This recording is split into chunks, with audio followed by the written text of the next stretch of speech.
G'day mates, from Miami, December 6th, 2008. And hello to Aussie Jester in Australia. It looks like I have an upside down bicycle, a coaster brake bicycle. And today is the day we're going to mount the new electric wheel kit to it. But first, wow, it's upside down. Oh man, I love this kickstand. I still have adjustments to do to it before I'm satisfied with it. But you know, we roll the bike forward and it snaps. Now, let's look at the original front wheel. It came, actually, this is the front wheel that came on the Curry Mongoose. Plain steel hub, stainless steel spokes, cup and cone, unsealed bearings. No cartridge bearings. Of course, this is the type of bearing that you have to clean and service once a year, or install a grease fitting and inject it with grease. Then you'd never have to take it apart. That looks like it spins pretty freely to me. And on this rim that came from the Curry Mongoose is the Bontrager Big Hank tire, fat. Now we're going to compare in just a moment the new electric wheel, which has a top quality Schwalbe brand German made tire, best, most puncture resistant tire in the world. You'd say this slick, it's thin, this is going to puncture too easily. But in practice, I found that it's reasonably puncture resistant. There are no cuts in the rubber. This has 500 running miles on it. When you corner hard, you get a little bit of tread action, but normally you run silent and smooth on this, and it grips just as well on a wet asphalt as on dry. Okay, enough of that. I'm going to shut the camera off, and we're going to take the wheel off. Comes out of the conventional dropouts in the usual way. We're going to put the two wheels side by side for a size comparison of the tires.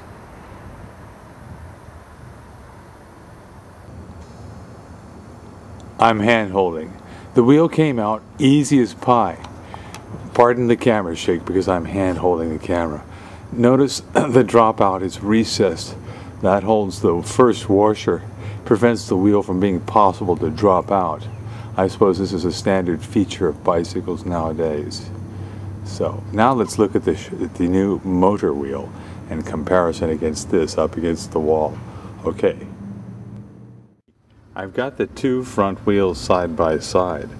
This eZee motor wheel features a double wall rim. It's a superior quality tire and a superior first-rate quality rim. And there's the planetary hub gear motor. But notice when I stand these two side by side, this is the old wheel with the Bontrager oversized tire. Look how much taller it is. Now what's that gonna mean? It means instead of saying having 20 miles an hour on the level, look at the high difference in height of the tires, diameter. I will have maybe 22 miles an hour, 2 extra miles per hour. A little less torque, but a little more open road speed. Also, although this is a highly puncture resistant tire, it has to be aired to a higher pressure than this fat boy. This fat boy soaks up shocks, so that when I ride into potholes, which are actually the same thing as reversed sleeping policemen, if I ride over a bump in the road, this tire has all the room in the world to compress and wrinkle. The sidewalls will wrinkle, and it soaks up the shock, and it cannot bend the rim. It's impossible to get a pinch flat with a tire like this as long as you have at least 15 pounds of air in it. Whereas with this perfectly good tire, you're going to need to keep it aired up to about 40 pounds minimum. Okay? Alright, so I think at this point, as much as I know I would like the Schwalbe tire, I don't need tread because tread does not aid asphalt adhesion. It only makes noise, and it does not add traction when you're running on dry or wet pavement. It would only be good in the mud, and I'm not going in the mud with this bike. Not if I can help it. Okay, next step, let's get the tires swapped. Okay, this is the original wheel. Originally was on the Curry Mongoose. This is the cheapest of the cheap, and yet it's got a smooth running bearing, a thin steel hub which would never fatigue and break, stainless steel spokes, exampling single wall rim construction. We'll compare that to the eZee wheels double wall quality hub. By the way, while I have this tire off, this Bond Trager that I'm going to remount, I just want to give you an idea of how soft and supple it is. How thin it's about an 1/8 of an inch thick at the tread area, maybe a quarter, and thinner yet on the side. The sidewalls are exceptionally thin and flexible. That's what makes this tire so easy running. But is it as puncture resistant as a Schwalbe? No way.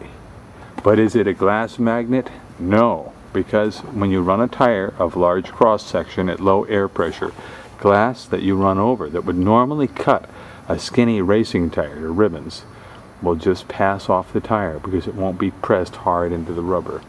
I'm not in a very good place with the light, but you get the idea. So now we'll take the tire off of the eZee wheel. Boy, that thing looks pretty. I think it's going to fit the bike very well. Okay, let's see what happens next. We'll look at the rim and we'll look at the tire.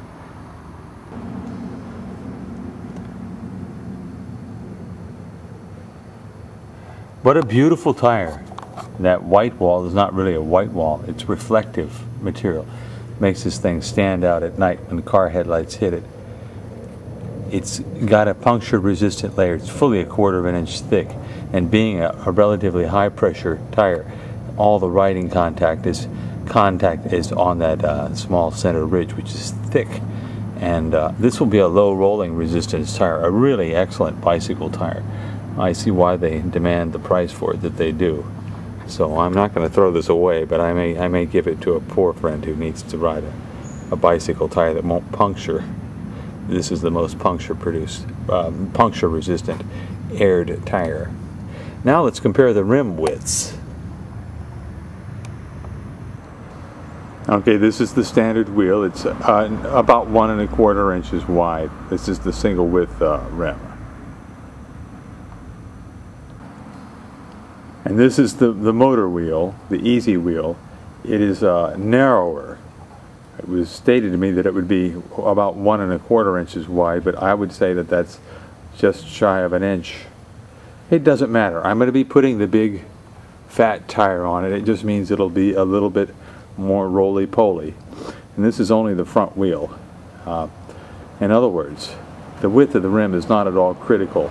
I'd love to have a rim 1.5 inches wide, but the fact is, by pinching the sidewalls together, the tire is going to be more balloon-like and more shock resistant. In other words, more shock absorbing. That's the whole purpose of a balloon tire. Absorb shocks, but not be hard to roll. Skinny tires are not hard to roll either, but they're not good at absorbing road shocks. So you stand on the pedals when you hit a pothole. The balloon tire on this, I expect I'll have it 25 psi. It's going to give plenty of shock absorption. I will never be able to break by accident a spoke or shock the internals of this motor. So the primary shock absorber of any bicycle is its pneumatic tire, and if we run 1 inch wide tires or less at 120 psi, well, everything takes a beating from the bearings to the rider. That's just the way it is. Over. Okay, here's the wire output side of the bike. It's claimed as being waterproof, that this white stuff is a waterproofing compound, and it is. But a little piece of it just came off. It's more like a brittle rubber putty. So that joint is no longer waterproof, really. The axle end is plugged in. That's great. That's all good and well. You know, the simple cure for this, after you put the bike together, is find the heaviest grease you can find and just put grease. Grease will never allow any water to enter, so this is a non-problem. They've sealed this wheel as well as possible. Now let's look at the other side.